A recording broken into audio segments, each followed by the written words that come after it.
When Drew McIntyre introduced a countdown before his Claymore and swaggered about like he'd been necking buckfasting Gorilla on the December 30th, 2019 edition of Raw, it struck like a live lightning bolt on a pretty stale taped edition of the show. Little were we to know that this would actually be the catalyst that would weeks later see him be the one to eliminate Brock Lesnar from the Royal Rumble and then go on to win the whole affair. It was staggering to see what a push that he'd received after being shown to be just a heel lackey for so long, and I'm pretty sure that no one predicted his rise to the top from this December moment. Yet that's what wrestling is. Beyond its scripted and controlled angles, there's always that element of unpredictability, that spark that can propel one superstar into the spotlight and others back into the shadows. So let's look back at some of the grandest stories ever told and how they came about. As I'm Jules, this is WhatCulture.com, and these are the 10 biggest WWE storylines ever and how you never saw them coming.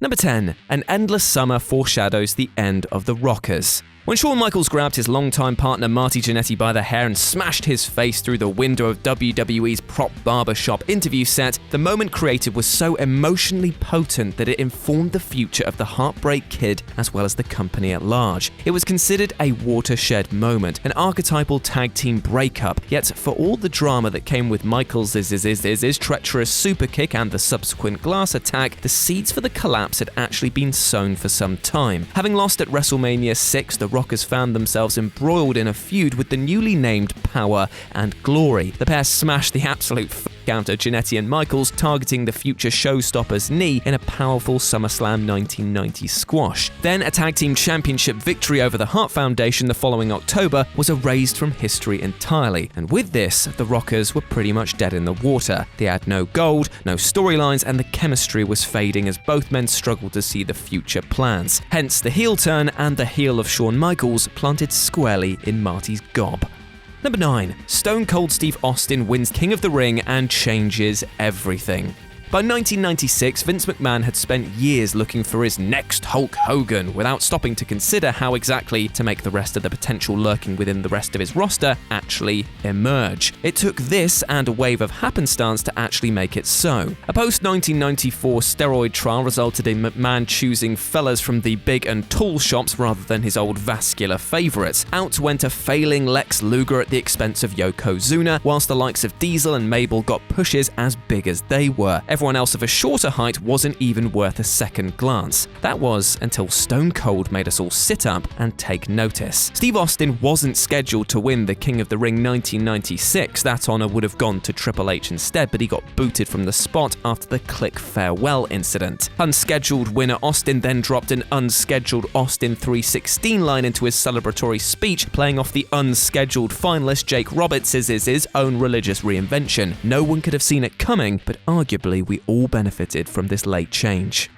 Number 8. Screwed by Shawn Michaels, screwed by the World Wrestling Federation. Despite what absolute icon and all-around class legend Kevin Nash seems to believe, the Montreal screwjob wasn't a work, but WWE inadvertently did create a masterful job in setting up the circumstances that led to Bret Hart's landscape-shifting 1997 exit, making must-see TV out of something legitimately foul. Snapping just before the industry-altering WrestleMania 13 brawl with Austin, Bret cut one of the best promos in wrestling history in the direction of a physically and emotionally flawed Vince McMahon.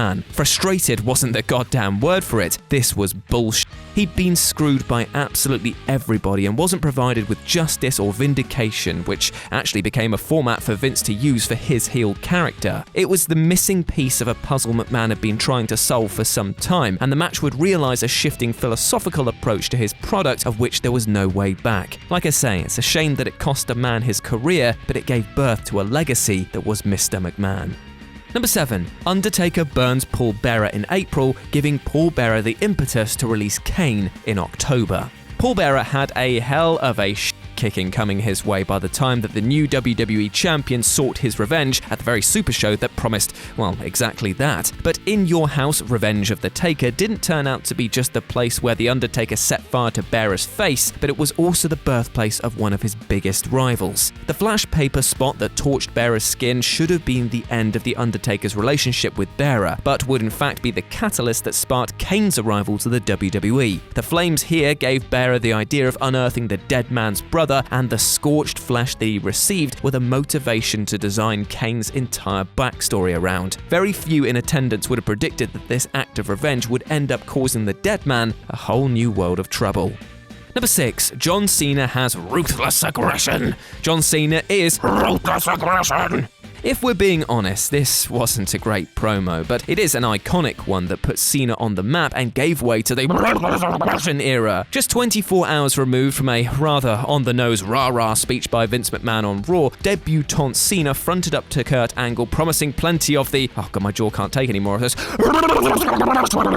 The gimmick was in full flow, and they wanted you to know it. It's lucky then that the match was absolutely brilliant, with Cena coming to encapsulate qualities that Vince McMahon loved: a winning personality and the skills to back them up. However, let's look at these two images again, of Cena then and Cena when he actually got over. They're completely different. Cena might have ushered in the era, but had none of the bite when he became the biggest babyface in the company. Funny how his white-hot heat, which labelled him as the face of the gave way to what matters most: shifting that merch, brother.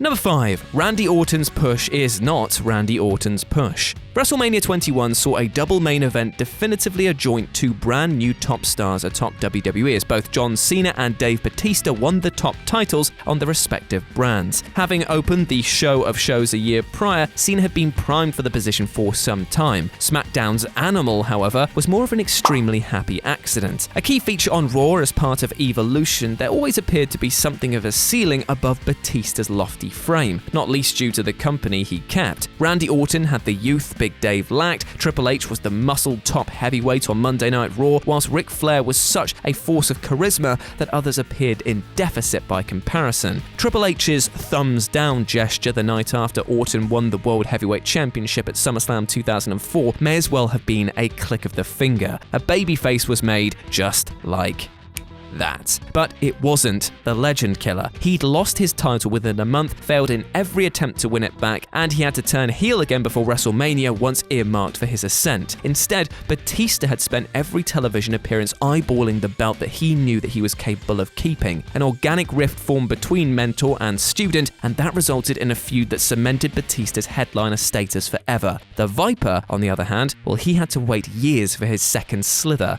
up the ladder. Number 4. The beginning of the end of an era. The Undertaker, Triple H, and Shawn Michaels put on an emotionally exhausting performance at Mania 28 under the banner of the end of an era. Of course, the title meant little, as they weren't actually ending any particular era, but the story that they were telling did start years prior, which arguably led to the power of this conclusion. Nearly a decade on from the 1997 classics, Shawn Michaels and The Undertaker closed out the 2007 Royal Rumble with a near 10-minute individual scorcher. Fittingly, both ended up in championship matches at WrestleMania, but they were back at the very start of the Battle Royal the following year. In 2009, they didn't need titles to steal the show of shows. With The Undertaker's streak on the line, the pair crafted one of the finest battles in industry history before nearly managing the same with a worthy sequel the following year. That put paid to HBK's entire career, but opened the door for Triple H to twice defend the honor of his best mate with his own failed cracks at the Deadman's iconic unbeaten run. Therefore, without labored storytelling, when it came to this triple threat, there truly was a sense of awe going in. Not bad at all. Number 3. Dropping a pipe bomb over a Diet Coke. CM Punk's endlessly focused upon pipe bomb promo came from a man who no longer feared the repercussions of his words, nor was bound by a job or by a script. What he created in that moment was pure gold. But what rarely gets attention, though, is the time that he'd come at the champ before with equal rage but substantially less words. Here he was pied off in quick fashion, but infuriated with the results, he was able to use this to create a blistering heat which erupted in the infamous pipe bomb. Retreating to the commentary booth in November 2010, Punk was infuriated by Cena's relentless and comical battering of the Nexus long after they'd outlived their usefulness. It became apparent exactly why that was just weeks later, later when he assumed control of the bumbling squadron from underneath flailing leader Wade Barrett. The fired Cena had knocked over his drink in pursuit of the heels, triggering Punk to snap on Big Match John when he made his return to the ring. Revealing himself as the leader of the Nexus closed the loop for the time being, but a failure to get redemption of any kind within that angle drove an even angrier straight-edge superstar to try and change the culture entirely a few months later. Long story short, Punk had been pissed off for a long old while.